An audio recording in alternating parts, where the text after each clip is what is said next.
మాట్లాడుకున్నట్టు it is not about one individual.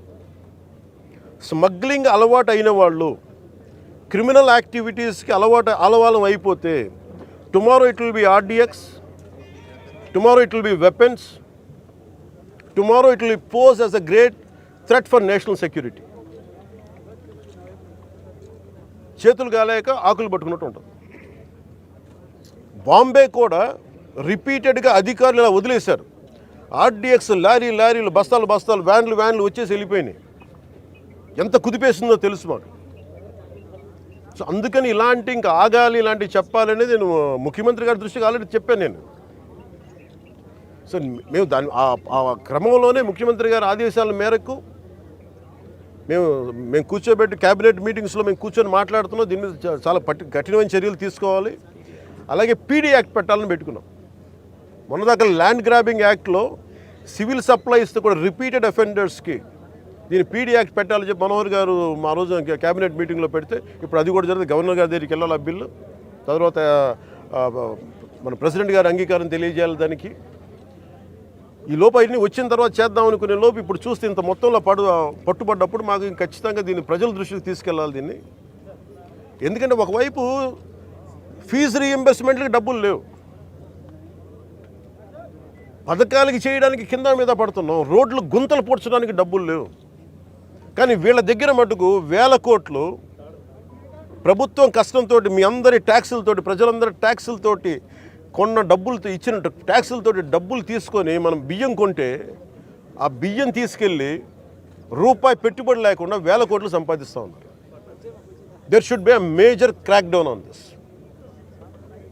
దీనికి మన భేదం లేదు. దీనికి అధికారులు కాదు, పొలిటికల్ వ్యవస్థ కాదు, ఎవరైనా సరే ఇది చాలా స్టర్న్ యాక్షన్ అయితే తీసుకోవాలి.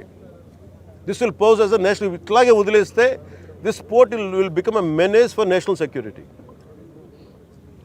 గత ప్రభుత్వం నేను మొత్తుకుంటా ఉన్నాం మేము, ఇబ్బందిగా ఉంది మాట్లాడితే. నేను నాకు ఎంత ఆశ్చర్యం, ఎంత డీప్ రూటెడ్ నెట్వర్క్ అంటే నేను వస్తానంటే నన్ను ఇప్పటికీ 2 months నుంచి ఆపేశారు, నన్ను రానివ్వకుండా. ఉన్నత స్థాయి అధికారుల దగ్గర నుంచి లేదు సార్, అక్కడికి వెళ్తే కొంచెం ఇది అవుతుంది సార్, ఎందుకు సార్, ఇప్పుడు కాదు సార్, తర్వాత సార్, ఇప్పుడు యాక్షన్ తీసుకున్నాం సార్, రిపీటెడ్గా చెప్తా ఉన్నారు నాకు. నిన్న విసుగొచ్చి ఒకటే చెప్పాను, పోలీసు వస్తారా రండి, లేదంటే నేను కూర్చోబెట్టి నేను కారులో నేను వెళ్ళిపోతాను, అధికారులు నా పక్కన రాకపోయినా పర్లా. ఈ నిర్ణయం తీసుకొని ఇక్కడికి వచ్చింది. ఇది ప్రజలకు తెలియాలి. ఇది కొండబాబు గారు కానీ, నాదెండ్ల మనోహర్ గారు కానీ, మనకి జిల్లా వైపు నుంచి కానీ మేము పర్యటనలో మేము పదే చెప్పాం. తూర్పుగోదావరి జిల్లా నాయకులు కానీ, ఎమ్మెల్యేలు కానీ, we gave a word to people. మేము ప్రజలకి మాట ఇచ్చాం, పారదర్శకత చూపిస్తాం, ఇలాంటి అవినీతిని, ఇలాంటి స్మగ్లింగ్ని మేము అరికడతామని. ఆ దిశగా చర్యలు తీసుకోవడానికి మేము ముందుకెళ్తున్నాం. అందుకని మీ దృష్టికి తీసుకొచ్చి దీంట్లో మీరు మిగతా ఇన్ఫర్మేషన్ మీకు ఇస్తాం. అలాగే దీన్ని ఖచ్చితంగా హోమ్ మినిస్ట్రీ దృష్టికి అయితే తీసుకెళ్తాను. Andhra is major hub for ganja and మీకు డ్రగ్స్ అయిపోయింది. ఇక్కడి నుంచి ఎంత డ్రగ్స్ వెళ్ళిపోయినా కూడా మనకు తెలియదు. ఈ రోజున కళ్ళ ముందు మొత్తుకుంటున్నాయి. అదే అడిగాను అందాక మన సెక్యూరిటీ అధికారిని, నీ కళ్ళ ముందు మీకు ఇది కనిపిస్తూ ఉంది, tomorrow it could be weapons also కదా అన్నాను. దానికి మీరేం చర్యలు తీసుకున్నారు బీయింగ్ ప్రైవేట్ పోర్ట్ అంటే? పాప ఆయన ఏం చేస్తాడైనా, పిచ్చుకు మీద బ్రహ్మాస్త్రంలా ఉంటుంది. ఎవరి మీద వేటేయాలి దీనికి? కీలకమైన వ్యక్తులు ఎవరు దీని వెనక? ఎవరు కాపాడుతున్నారు వీళ్ళని? ఏ స్థాయి వ్యక్తులు కాపాడుతున్నారు? ఇవన్నీ చూడాలి.